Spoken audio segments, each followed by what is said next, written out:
सिद्धाणम नमो सिद्धाणम नमो आयर्याणम नमो उवज्जायाणम नमो लोए सभ्यसाहूणम। बोलो अहिंसा परमो धर्म की। अमरकंटक के श्री आदिनाथ भगवान की। गुरु नाम गुरु आचार्य ज्ञान सागर जी महाराज की। मूक माटी रचयिता आचार्य परमेष्टि गुरुदेव की। पूज्य मुंशी चंद्रप्रभु सागर जी व निरामय सागर जी महाराज की।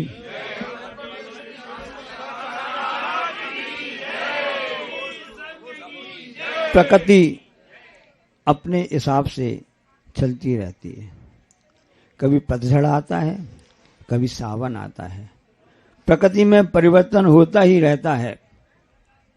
जहां पर गहरे गहरे बड़े बड़े ऊंचे ऊंचे पहाड़ होते हैं तो बताते हैं कि वहां अवश्य गहरी गहरी नदियां भी होगी। जहां पर पूरे पहाड़ अच्छे ऊंचे ऊंचे हैं, जैसे आपने हमारा कंटक जाके देखा होगा ना, ऊंचे ऊंचे पहाड़ हैं क्योंकि हिल स्टेशन हमेशा ऊंचाई पर रहते हैं। और जहां पर ऐसे आदिनाथ भगवान की 24 टन की प्रतिमा विराजमान हो, ऐसा लगता है कि वह तो कैलाश पर्वत ही समान है, न लगता है। सहस्कूट की रचना जहां पर हुई हो, ऐसा लगता है कि वह उतंग शिखर वह कैलाश पर्वत के भरत चक्रवर्ती के जिनालय की याद दिला रही हो। तो जहां ऊंचे ऊंचे पहाड़ होते हैं वहां गहरी गहरी नदियां आसपास में जरूर रहती ही हैं। इसी प्रकार से यदि आप सम्यक दर्शन का शिखर ऊंचा करना चाहते हो, उसको ऊपर उठाना चाहते हो, तो अंदर गहराई में, अपने दिल के गहराई में प्रेम वात्सल की आपको नदी बहानी पड़ेगी, तभी आपका सम्यक दर्शन का शिखर ऊंचा उठ सकेगा। कोई भी वृक्ष पेड़ होता है वह कितना ऊंचा है, इसको देखना चाहते हो तो पहले उसकी जड़ें देखो, किसी जड़ें कितनी गहरी हैं। जिस पेड़ की जड़ें जितनी गहरी होंगी वह पेड़ उतना ही ऊंचा होता जाएगा। हम शास्त्र उठाकर देखते हैं, जनवाणी उठाकर देखते हैं तो हमको पता चलता है कि भगवान महावीर कितनी ऊंचाई को प्राप्त किए, क्योंकि उन्होंने छोटे चंदन वाला जैसों को भी प्रोत्साहन दिया, उनके लिए भक्ति करने का अवसर दिया। श्री राम का विख्यात हैं क्योंकि उन्होंने सबरी का भी उद्धार किया और अहिल्या का भी उद्धार किया। आपने सब सुना होगा। तो ये वृत्ति जिसमें होती है वही महान पुरुष कहलाते हैं। देखो, दोनों तीन जाति के जीव हैं, एक कौवा भी है और एक कुत्ता भी है। जल्दी नहीं करो। एक कौवा भी है और एक कुत्ता भी है। आप सबने देखा होगा ना, जब कौवा के लिए कोई चीज वस्तु मिल जाती है, कोई रोटी का टुकड़ा खाद्य पदार्थ मिल जाता है, तो वह चुपचाप खा लेता क्या? आपके जैसे ऐसे मुंह पूछा करके साइड में कर लिया, ऐसा तो नहीं करता ना। तो कौवा क्या करता है, कां कां कर, एक रोटी भी आधी रोटी भी उसको प्राप्त हुई तो वह कां कां करके सबको आपस में, अपने भाइयों को सबको बुला लेता है और सबके लिए वह आमंत्रण दे देता है कि आओ जी हम मिल बांट करके खाएं। ये बात अलग है, उसकी आवाज हमको अच्छी नहीं लगती है, उसका रंग हमको अच्छा नहीं लगता है, लेकिन रंग और आवाज से किसी की वस्तु का निर्णय करना नहीं कर सकते हैं। उसके अंदर कितनी गहराई है इसको देखना आवश्यक होता है। और वहीं पर कुत्ता अच्छा आपका सफेद रंग का भी हो, जो पालते अच्छे से ना, तो कुत्ता की क्या विशेषता होती है, वह उसकी प्रकृति कैसी होती है कि उसके लिए यदि कोई सामग्री मिल जाती है तो दूसरा आता तो उससे वह लड़ने लगता है, खुद भी नहीं खाता है, उसी लड़ाई में चला जाता है। सबने देखा होगा। हमें नहीं बोले कि आप कैसे क्या हो, आप अपना निर्णय करो, आपका खुद का निर्णय हो सकता है आपके लिए। ये तो हम आपको प्रकृति बता रहे हैं कि जीवों की प्रकृति कैसी क्या होती है।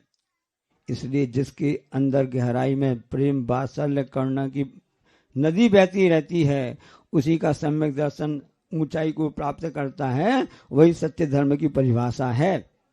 इसलिए आगम में आपने पढ़ा होगा, सुना होगा, प्रवचन में दिल्ली वाले बैठे, वहां पर मुनि श्री वीर सागर महाराज जी का संघ का लाभ मिला, मुनिषि प्रणम सागर रंग मिला। उन सबने आपको बताया, उन महाराज ने आपको सबको बताया होगा ना कि वो जो आपस में प्रेम का संबंध कैसा होता है, जैसे गाय बछड़े का आपस में होता है, ऐसा ही साधन के प्रति प्रेम वात्सल्य का आप लोगों ने उनसे पाठ सीखा होगा। नहीं सीखा है? वही भावना, वही आपने सीखा, उसी भावना से आप यहाँ गुरु चरणों में आए हैं कि हमको दिल्ली में भी कोई ना कोई मुनि संगारी का संघ का आपके लिए लाभ मिले, ऐसी भावना है। और भी यहाँ पर आए हैं, मंडला वाले भी आए हुए हैं, डंडोरी वाले आए हुए सब है ना। तो ये परिणाम जो आपके मन में कैसे आए, क्योंकि हमने वैसी शिक्षा प्राप्त की, वैसे हमारे मन में ऐसी बात आए। तो वहां पर राम ने सबरी के लिए, अहिल्या के लिए भी प्रोत्साहन दिया था। एक कथानक हम आपको बताना चाहते हैं, अखंड ज्योति में पड़ा हुआ है, सत्य आपको मालूम नहीं होगा। आप सब तो नाम लेते हैं, सबरी का नाम लेते हैं, उसका इतिहास भी जानना चाहते हो? क्या इतिहास था हम आपको बताना चाहते हैं। सबरी बाल ब्रह्मचारिणी थी। अच्छा, कैसे? हम आपको बताते हैं कि सूर्य का उदय हो रहा था और सूर्य अपनी रश्मि बिखेर रहा था, घड़ी रख देना, और उस समय सभी जश्न मनाया जा रहा था।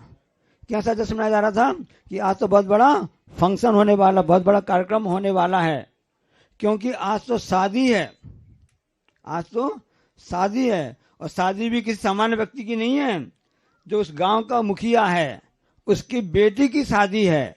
और बेटी की शादी में सब जश्न मनाने आते हैं ना। और उस जश्न में विशेष प्रकार की व्यवस्था की गई थी, क्योंकि सभी लोगों ने कहा कि क्योंकि वह इस ढंग से वातावरण में था, जंगल में जो गांव होते हैं ना, वन गांव होते हैं, और उस हिसाब से लोग जहाँ रहते हैं तो उनके यहाँ से प्रथा चलती रहती है।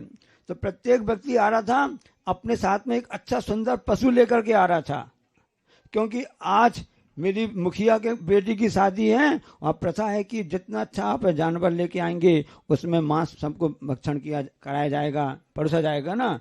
तो सब जश्न मना रहे थे कि आज तो बेटी की शादी है और इस ढंग से खाने मिलेगा, इस ढंग से उत्सव करने मिलेगा, क्योंकि परंपरा चलती है वहां पर।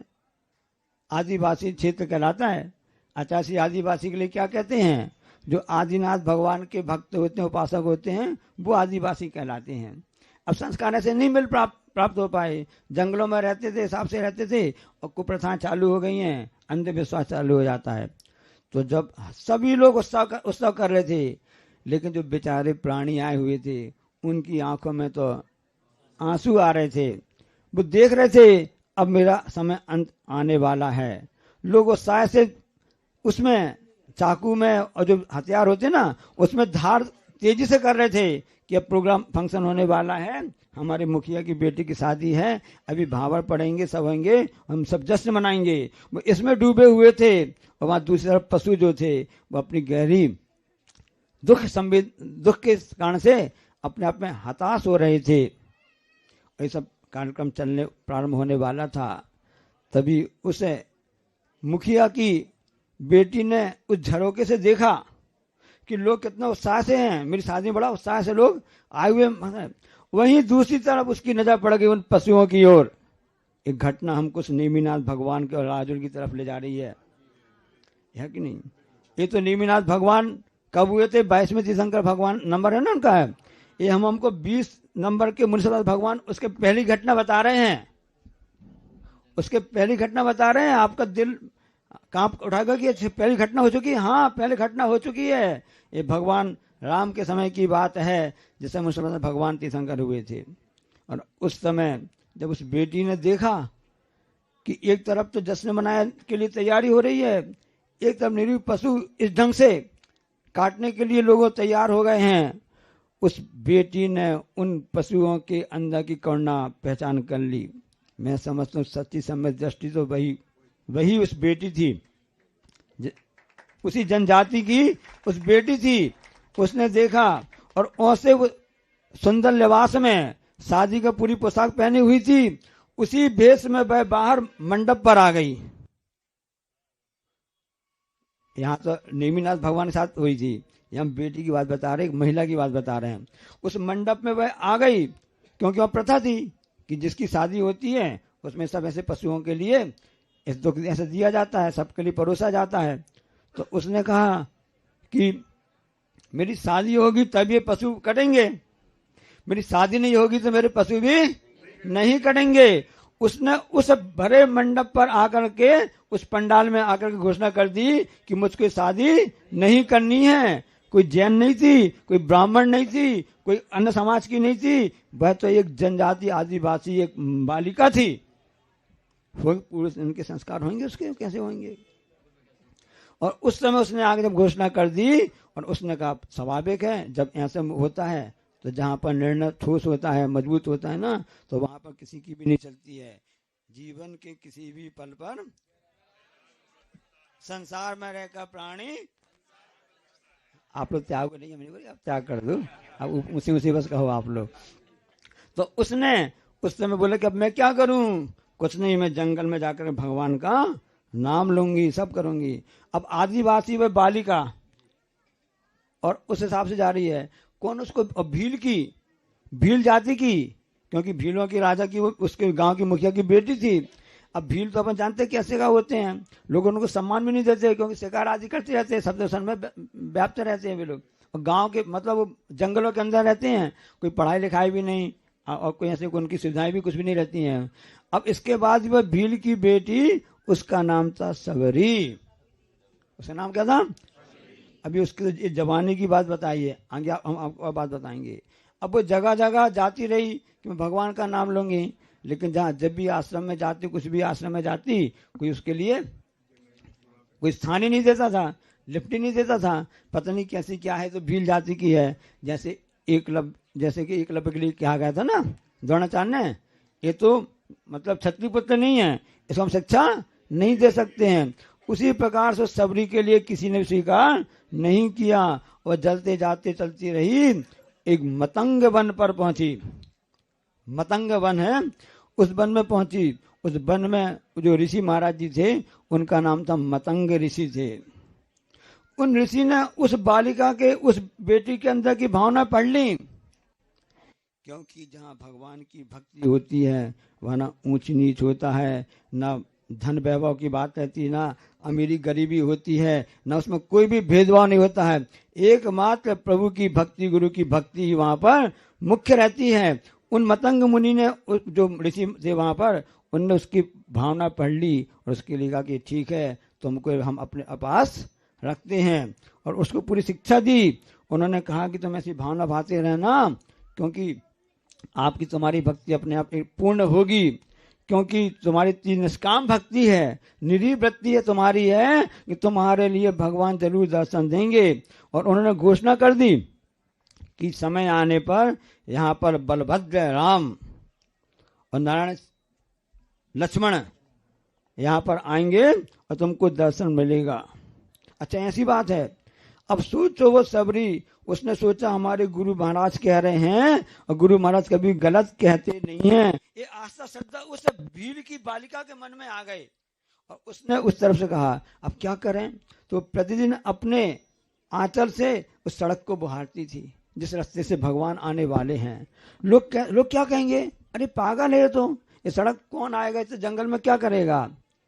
जिसको अपने भगवान पर भक्ति, आस्था श्रद्धा होती है, गुरु की वचनों में श्रद्धा होती है, वो लोग क्या कहेंगे इस पर कभी भी ध्यान नहीं देता है। इसलिए जिस लोग क्या कहेंगे इससे ऊपर उठकर यदि आप अपना कर्तव्य करते हो, तो समझ लेना कि हमारी भगवान के प्रति, गुरु के प्रति सच्ची आस्था श्रद्धा है। और उसी भावना से वह रोज बुहारती रही।